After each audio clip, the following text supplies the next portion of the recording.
What's up, y'all? Beautiful day outside. It is it's like, I think it's like 65 degrees outside or something like that. My gimbal is acting up, so you'll have to forgive me. I don't know why it's doing what it's doing.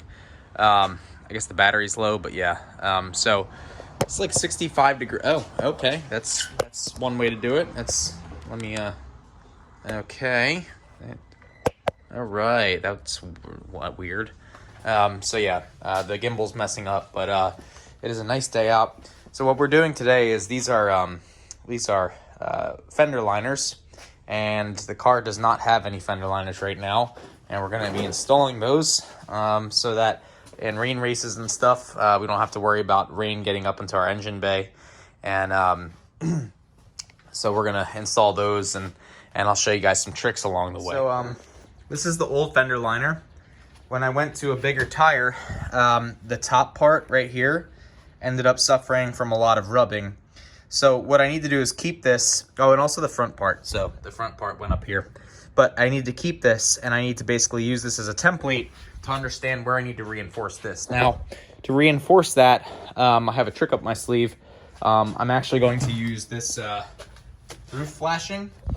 And I've seen it done on my buddy Phil's car, and it held up pretty well. So we're going to do that, I think. That's what we're probably going to do. You know, worst case scenario, I think we're going to reinforce the front, just this part with the roof flashing. Best case scenario, we'll do that, and then we'll do up here as well. But yeah, so we have that as a template. I have to figure out clips. All the clips that were in there are all broken and messed up. So we got to get all new clips. I might not even have the right clips to run this fender liner, but we'll see. All right, so surprise, surprise, the duct tape roll is out. I tried to use this roof flashing. I drilled some holes in this first, and then, you know, over there, and then I brought it over here and I tried to drill the holes in the fender liner to try and get the flashing on. And I did it wrong because I drilled here, put a rivet in, drilled here, put a rivet in, and then tried to drill here, but I ended up stretching it.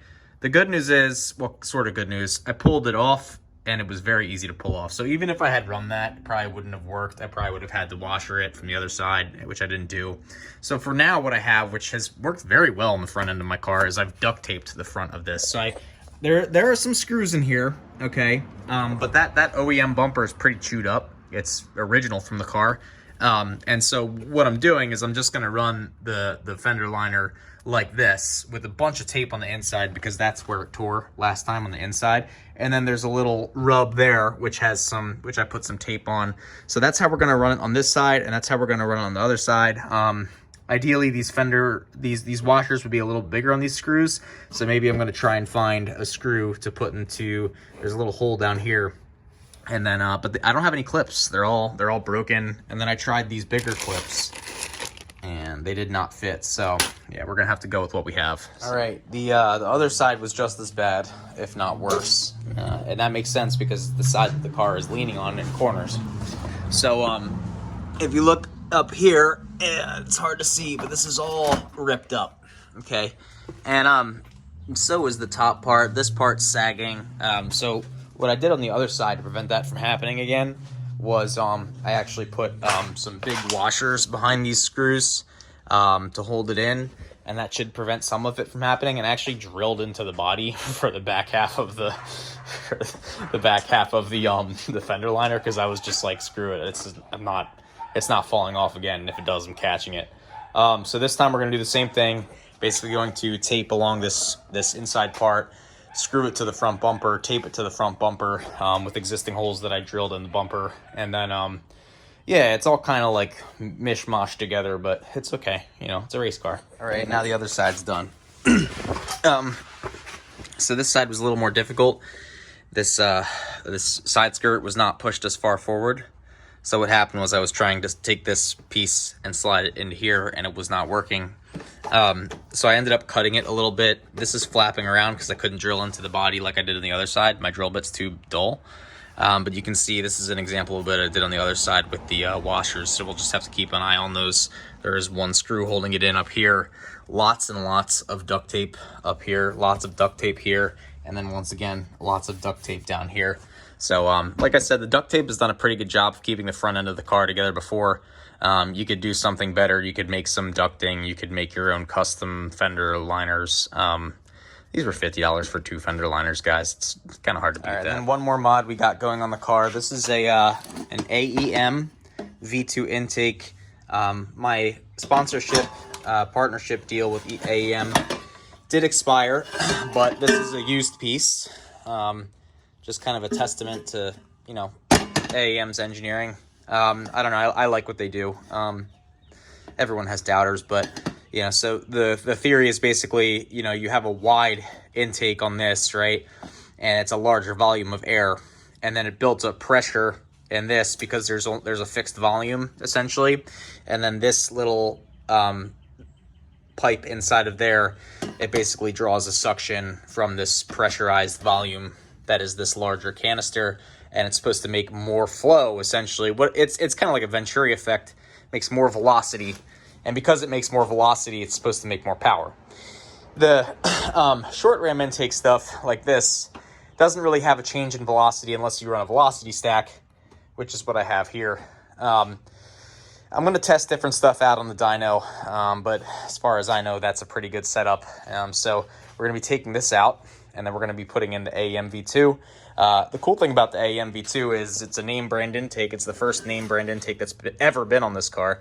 It has mounts, so I can finally stop zip tying things and, you know, relying on the power of eBay parts to hold everything together.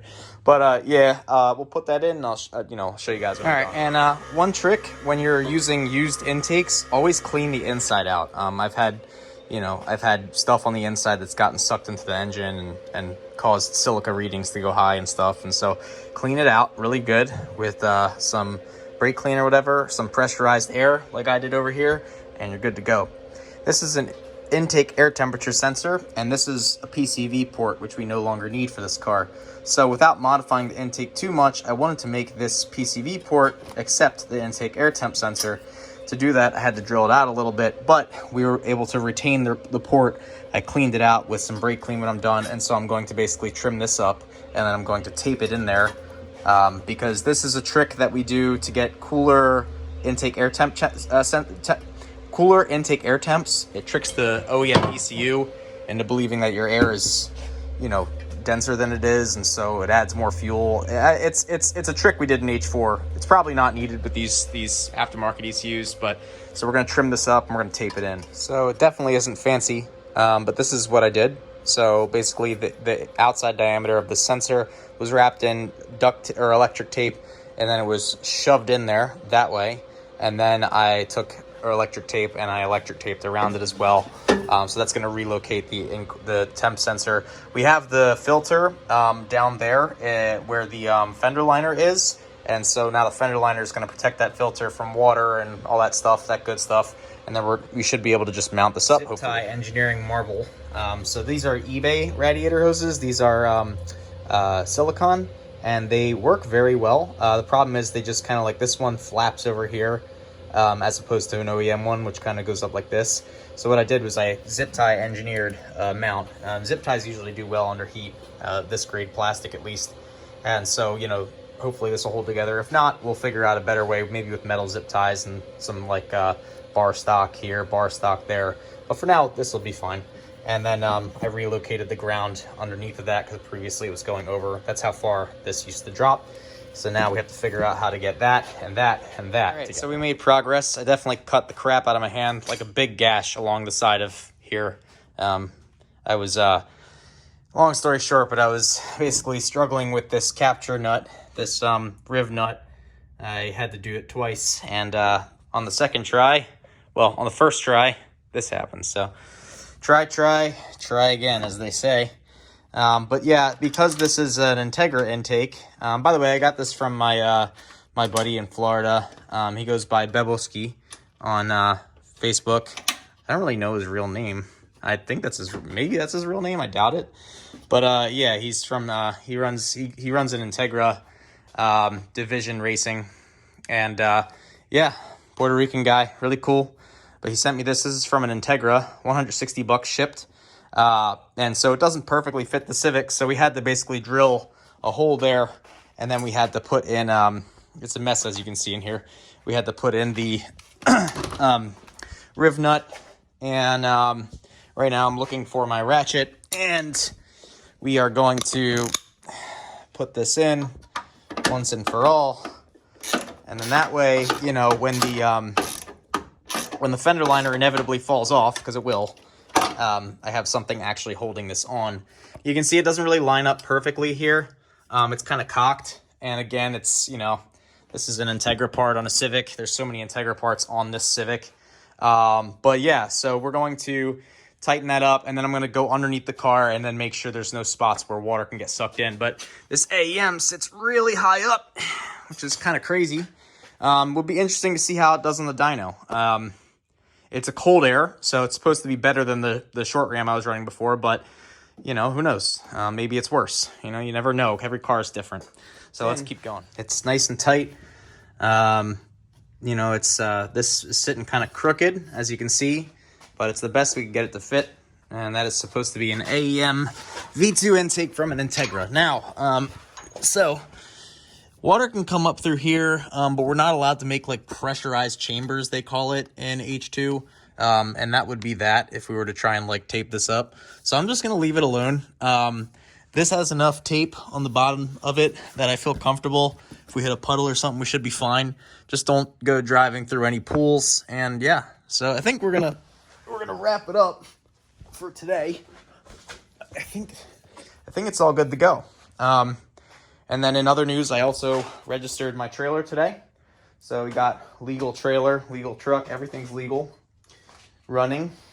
So yeah, we got them intake in there now, new intake, overflow bottles back in, and should be fun. We should see how this does. This yeah, see that? Nice, works nice. But yeah, hide that wire. Yep. All right, guys. Well, I think that's it for today, and get the car back on the ground. Tomorrow I got to change the trailer tires, and probably going to mount some new tires that I need to scrub in. Then I got to call Phil's Tire before Watkins Glen, have them send me some heat cycled tires to the house. But yeah, lots of work for just a little bit of returns. But you know, it's a race car. Sometimes you do, well, pretty much all the times you do stuff that doesn't make any sense. So anyway, guys, thanks for watching. Peace.